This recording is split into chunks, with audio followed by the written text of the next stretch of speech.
Bueno, Álvaro, quisiéramos primero agradecerte esta oportunidad que nos das de conocer uno de los precursores del surf en Chile y quisiéramos saber cuál fue tu experiencia en esos años y con algunas preguntas muy sencillas para que tú puedas explicar a la gente que le interesa de la historia del surf en Chile, partiendo por en qué año tú comenzaste a hacer surf.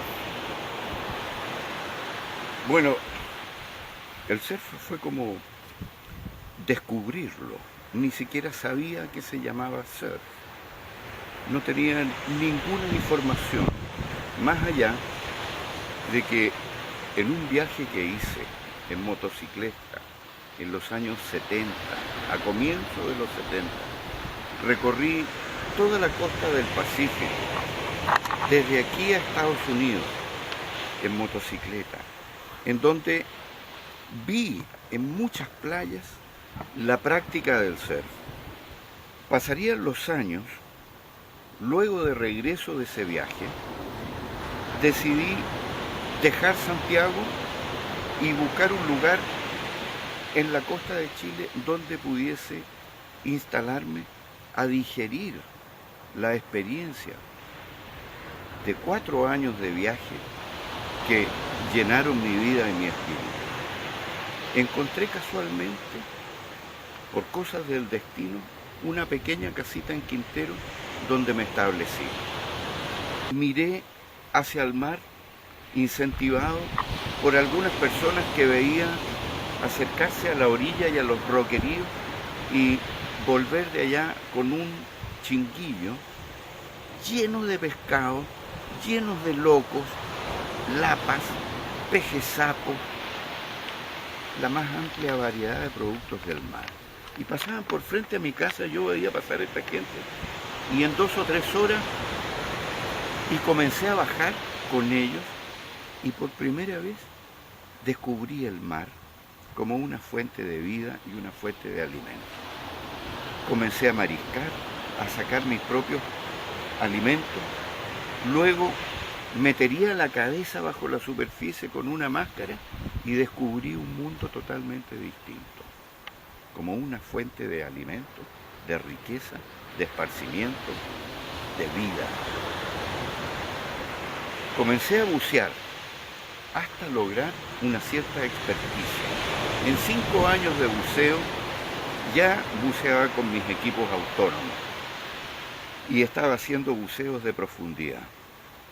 Pues para cargar mis equipos autónomos recurrí a una tienda que había en Quintero que ejercía trabajo submarino, se llamaba Aquacenter, donde el dueño era Claudio Castro, una persona muy relacionada al mar y a los deportes náuticos, que de inmediato cuando me vio muy joven y muy interesado en el buceo, autodidacta, muy aventurero, audaz, me dio todas las facilidades para que cargara en su taller mis botellas las veces que yo quisiera. Esa facilidad fue increíble porque comencé a cargar mis botellas todos los días, ¿eh? Y comencé a bucear muy duro, muy duro. En ese taller, bajo una torre de agua, habían construido un gallinero donde habían faisanes, gallinetas y algunas especies exóticas de aves. En el fondo de ese gallinero había una pequeña embarcación chiquita, tenía una quilla hacia arriba y estaba cubierta de caca de gallina. Y pregunté qué era. Una de las personas de Aquacenter que atendía ahí, Pepe Ramírez, primo de Icha, me dijo, eso es una tabla que se ocupa para correr en las olas. Yo no lo asocié a nada conocido, pero igual la pedí prestada con la idea de adaptarla y en vez de chinguillo tener encima de esa pequeña embarcación una caja donde echar todo el producto de mi buceo, en vez de meterlo en una bolsa que dragaba enormemente. Claro. Y me prestan lo que a futuro se llamaría esa tabla. eran unas tablas que habían hecho experimentalmente en Aqua Center unos años antes y que quisieron ponerlas en el mercado, pero al no haber nadie que conociera el tema, ni nadie que supiera mostrar lo que se podía hacer con esa tabla, las tablas cayeron en abandono, al punto de ir a parar a un gallinero. Hasta que un buen día dije, voy a ir a probar, a ver cómo es esa cuestión de que corren en las olas. Entonces yo me metí con esta tabla, caminando por la arena, al lado. Nunca supe que había que subirse. Mucho tiempo después vine a descubrir eso. Me metí hasta donde ya flotaba y no podía controlar las espumas y las olas que se me venían encima. Me quitaban la tabla, tampoco tenía leech. Entonces, cada vez que me llevaba la tabla hasta la orilla era una lata ir a buscarla. ¿No? Pero me pesco una espuma, viejo, y me cambió la vida con la primera espuma que tomé con esa tabla. Y sentí una sensación de deslizarme con la espuma nomás, espectacular. Me hizo volver de inmediato por la siguiente y así me pasé toda la tarde hasta que mi traje de buceo me comenzó a lastimar los brazos. Al día siguiente volví. Y así volví y volví y volví y le di hasta lograr subirme a la tabla, remar y lograr llegar hasta la primera espuma de afuera y correr hasta la orilla. Era lo máximo. Hasta ese momento solo iba a estas experiencias con mi polola y el Basto era una playa solitaria, completamente. Así que nos íbamos todo el día con nuestro picnic. Lo pasaba, ¿para qué te digo? Mucho set, mucha playa y polola. Y 23, 24 años. Un buen día veo pasar una citroneta. Estaba yo en el agua y veo pasar una citroneta que llevaba 2 tablas asomadas. Nos encontramos y nos reunimos unos pocos días después. Resultó ser Lucho Tello y Icha Tapia. Ellos, con unas tablas iguales a las que me habían prestado a mí en Aqua Center, habían comenzado en forma independiente a practicar, pero nunca supimos, no nos encontramos hasta esa oportunidad. Ellos ya habían comenzado 6 meses antes, 8 meses antes, estoy hablando del año 74 aproximadamente. Ahí nos juntamos con Icha.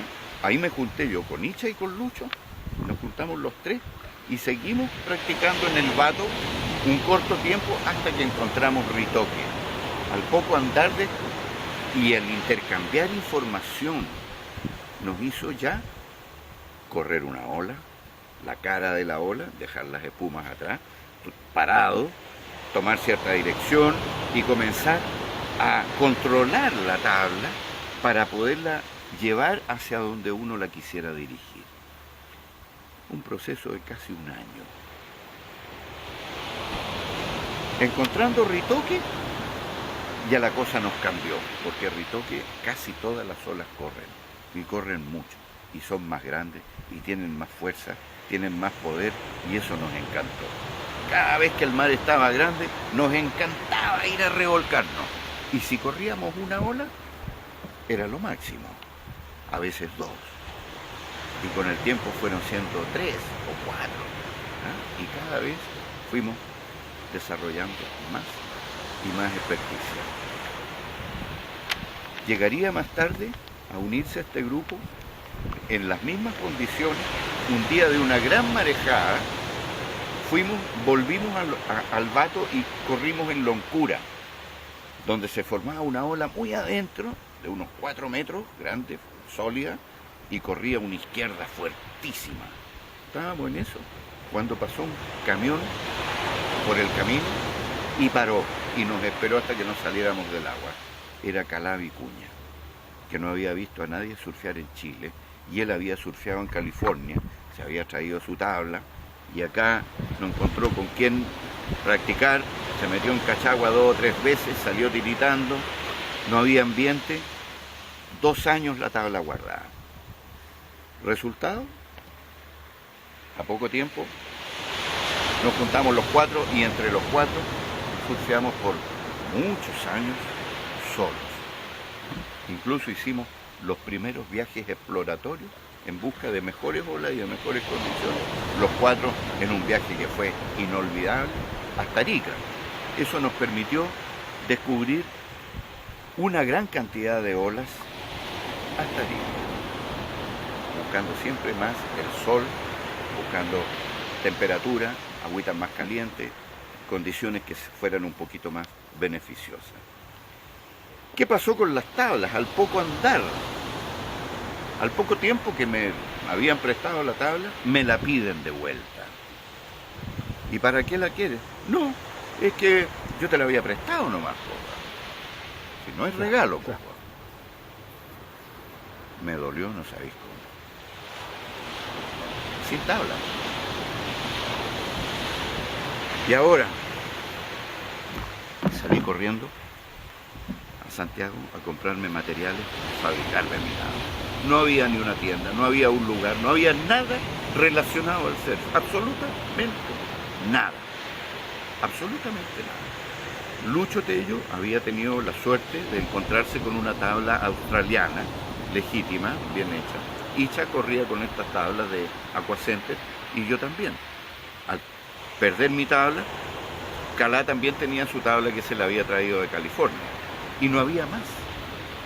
Entonces tuve que construir mi tabla y empecé a temprana edad mi experiencia de constructor de tablas, a construir mis propias tablas, primero con la mentalidad de esquiador, aplicando técnicas del esquí a la tabla. Eran totalmente aberrantes. Las tablas me salían muy malas, no podía surfear en ellas.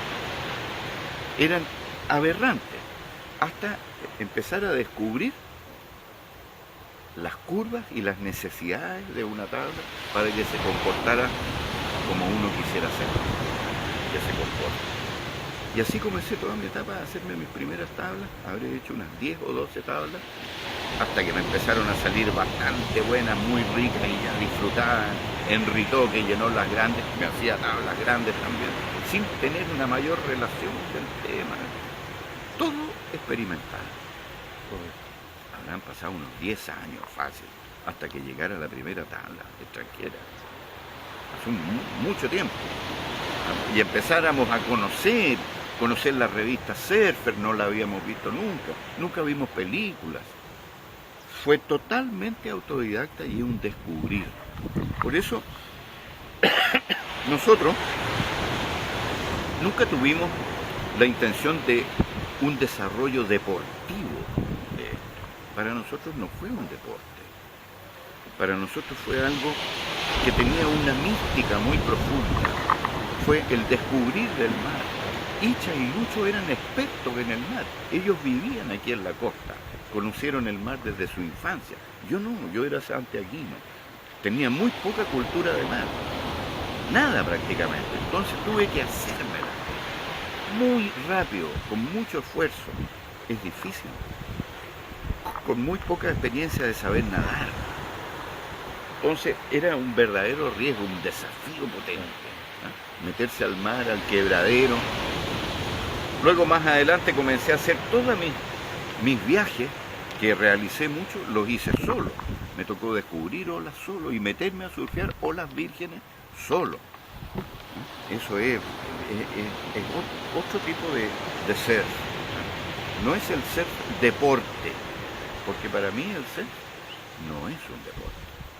A pesar de que se haya querido ahora llevarlo a un espectro deportivo, pero para satisfacer verdaderamente intereses que son ajenos a la relación hombre-mar. ¿Cómo es, Álvaro, la masificación del surf hoy día en Chile?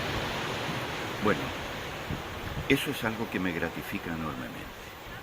Me da mucho gusto. Yo después de 10 o 15 años de estar surfeando y descubrir lo que era la sensación de correr una ola, la sensación de cada vez de que mis sesiones me entregaban una paz espiritual enorme. Cada vez que tenía conflictos con las pololas, con los amigos, existenciales, preguntas sin respuesta, te metías a surfear y sales descansado, equilibrado, agradecido, beneficiado.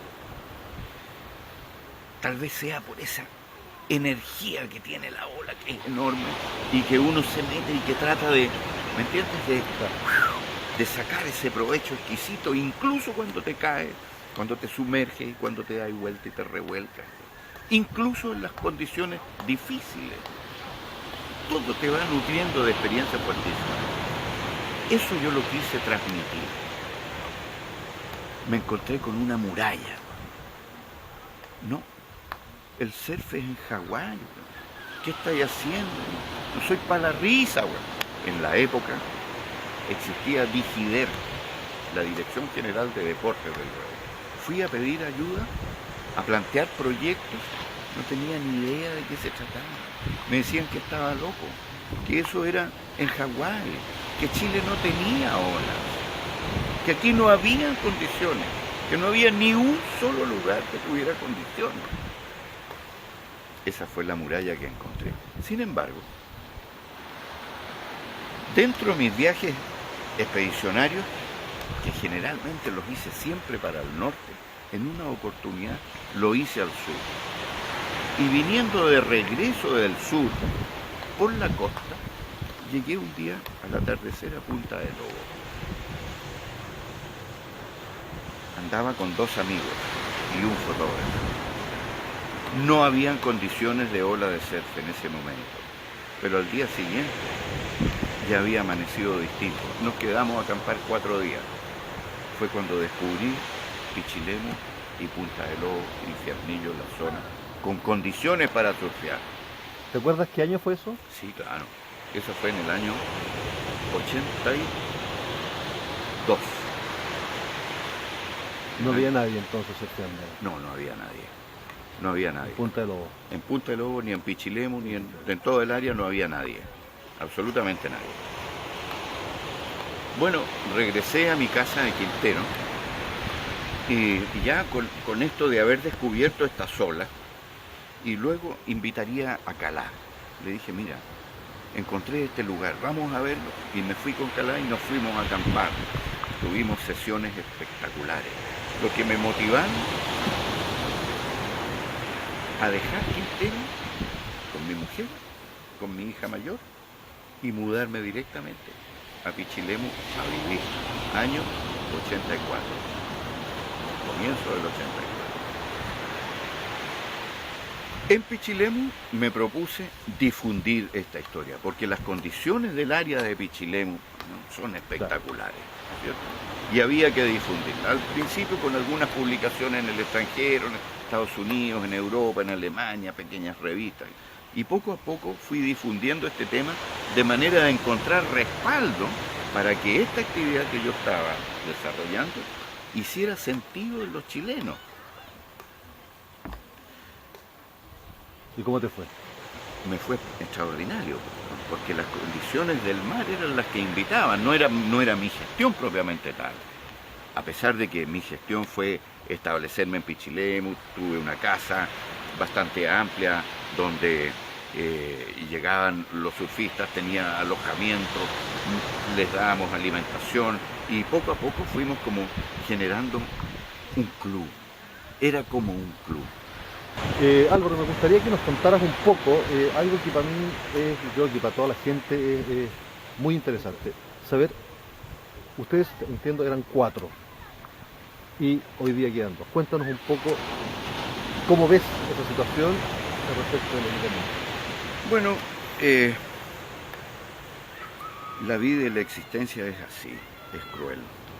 Nuestros amigos de nuestro grupo inicial, de 4 primeros surfistas, hay 2 que ya partieron al otro mundo y nos dejaron. Ellos también disfrutaron de esta aventura del descubrir el surf. Ellos tampoco tuvieron una mayor información, a pesar de que Calá en Estados Unidos y en California sí había visto, pero no desarrolló una cultura de surf. Él se vino a desarrollar como surfista acá en Chile. Hubiera sido magnífico tener la posibilidad de contar con su relato, lo mismo de Lucho, pero ya no están. Y solo quedamos Icha y yo de estos primeros 4 aventureros acuáticos que fuimos denominados en alguna oportunidad equilibristas náuticos en la primera plana de la estrella de Iquique, cuando hicimos nuestro primer viaje exploratorio a la zona norte. De estos 4 primeros equilibristas náuticos, ya solo quedamos. Genial. Bueno, Álvaro, te agradezco muchísimo. Vamos a hacer seguramente otras reflexiones, otros comentarios y lo vamos a dejar para otros videos para poder subir también. Sí, con todo gusto, de todas maneras. Es muy interesante y es muy gratificante para mí tener un espacio donde narrar y contar esta historia vivida, ¿no? Que la puede corroborar un sinnúmero de gente que han sido los que me acompañaron en esta etapa de difusión. Hay muchas personas que hay que mencionar, que están incluso hasta el día de hoy vigentes y que son anónimos dentro del surf porque no participan de toda esta historia deportiva competitiva que se vino a desarrollar a última hora. Genial, entonces eso lo vamos a dejar para otro capítulo y agradecemos muchísimo tu relato, tu historia, tu narración, porque creo que es de tremendo valor, sobre todo para las nuevas generaciones que sepan cómo comenzó el surf en nuestro país. Okay. Muchas gracias, Abel.